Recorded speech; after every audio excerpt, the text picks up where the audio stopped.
Notre méditation du 29 janvier 2025 portera sur le texte de Marc 4, les 20 premiers versets. Nous pouvons aussi le lire en Matthieu 13, les versets 1 à 23 et en Luc 8, versets 4 à 15, qui sont là des textes synoptiques. Alors le texte est long. Nous invitons donc nos chers lecteurs à prendre le temps de lire ce texte et de chercher d'abord à le comprendre personnellement avant que nous puissions partager avec vous. Alors, il y a deux points que nous allons développer. Ce qui illustre la parabole du semeur et le genre d'écoute que Jésus attend de nous. Vous comprenez que ce texte nous parle de la parabole du semeur et des 4 terrains. Alors, il nous faut d'abord comprendre le contexte.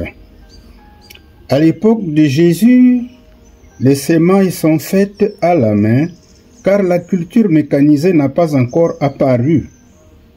Ainsi, le semeur jette des poignées prises dans un sac suspendu à ses épaules.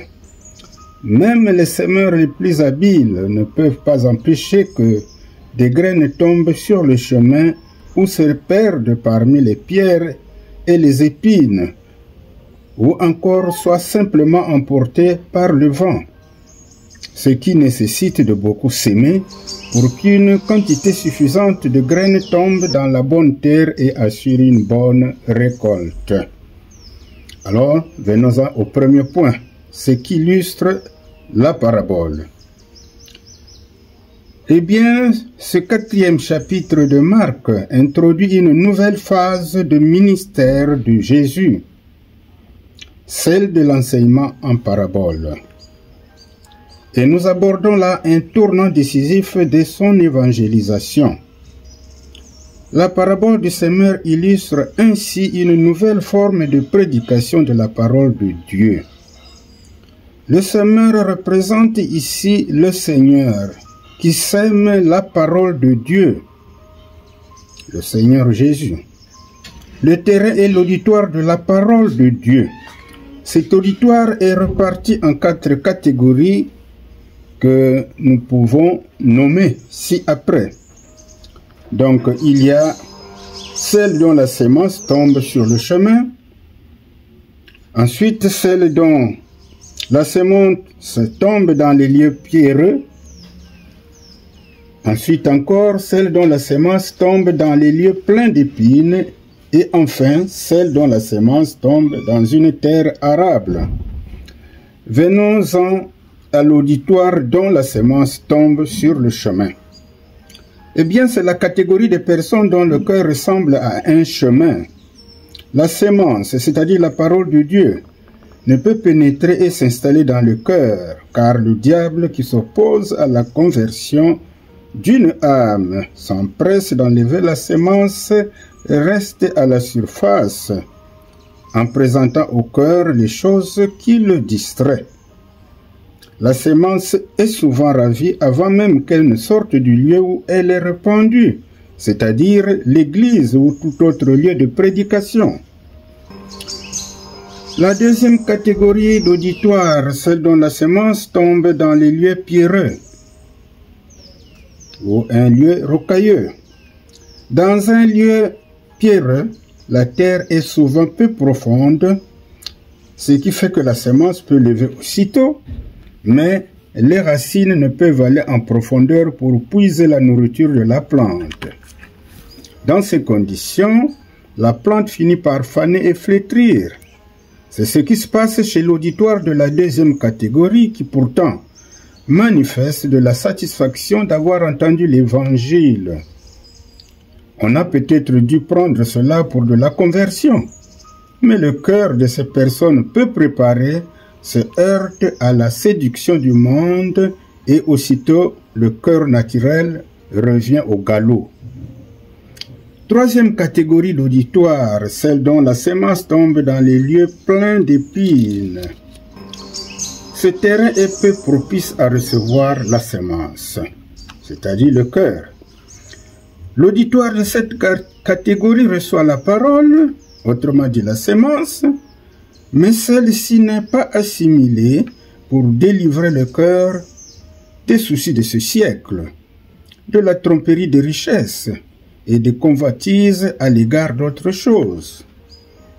Les gens de cette catégorie veulent mener de front les choses du monde, appelées ici les épines, et celles de Dieu, c'est-à-dire la parole de Dieu.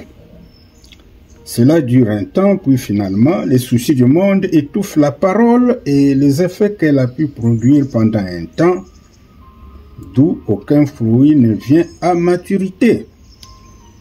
Enfin, quatrième catégorie d'auditoire, celle dont la sémence tombe dans une terre arable, c'est-à-dire une terre fertile, propice à la culture. Alors, il n'est pas dit ici comment cette terre devient bonne et combien de temps cela a pris pour la préparer. Mais nous pouvons comprendre que cette préparation a lieu par l'action de la parole de Dieu, non seulement entendue, mais reçue lorsqu'elle fut présentée. Cette catégorie de personnes produit du fruit. Dans ce texte de Marc, le fruit produit va en progressant. 1,30, 1,60, 1,100. Probablement parce que Marc présente l'œuvre du divin serviteur ou prophète. Cependant, Matthieu, l'énumération des fruits produits va en diminuant 100, 60 et 30. En Luc, le fruit est produit au centuple. Il est porté avec patience. C'est le travail de la grâce. C'était là le premier point sur ce qu'illustre la parabole. Venons-en au deuxième point, le genre d'écoute que Jésus attend de nous. Le genre d'écoute que Jésus attend de nous n'a rien à voir avec la façon dont nous écoutons une musique d'ambiance, c'est-à-dire la musique du monde, ou un discours quelconque, ou un récit raconté. Écouter Dieu, c'est entendre ses paroles, croire et les appliquer à nos attitudes et décisions, c'est-à-dire baser tous les domaines de notre vie sur elles. Écouter la parole de Jésus, c'est reconnaître en lui notre Seigneur. Alors cette parabole devra encourager tous les semeurs de graines spirituelles, notamment ceux qui prêchent, enseignent ou exercent une parcelle de responsabilité en église ou en assemblée. Cependant, il faut se mettre en tête que, malgré la sémence de bonnes graines, toutes ne vont pas donner de bonnes plantes porteuses de fruits, et même celles qui portent du fruit, les rendements seront divers. Mais il ne faut pas céder au découragement, car si certains endurcissent leur cœur, il y en a qui reçoivent la parole et la mettent en œuvre dans leur vie. Soyons donc patients et sachions tirer parti des circonstances pour parler de Jésus. Cette parabole peut également illustrer différentes périodes de la vie, ou encore mettre en évidence le fait que nous appliquons le message de Dieu avec joie dans certains domaines, mais refusons d'en tenir compte dans d'autres. Ainsi, nous pouvons écouter lorsqu'on parle de notre avenir, mais lui fermer notre cœur quand il nous enseigne comment gérer notre argent.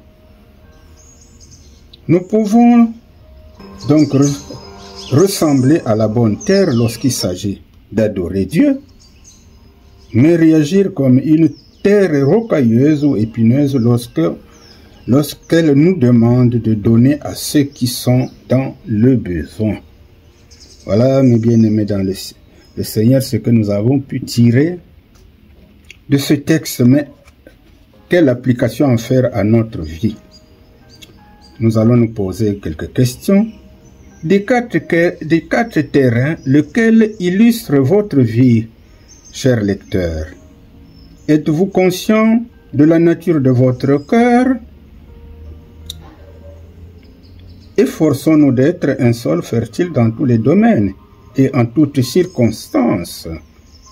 Et prions Dieu pour que le Saint-Esprit ouvre les esprits et les cœurs, afin que chacun de nous fasse bon accueil à la vérité et surtout sache la vivre. Merci mes bien-aimés d'avoir partagé avec nous. Que Dieu vous bénisse.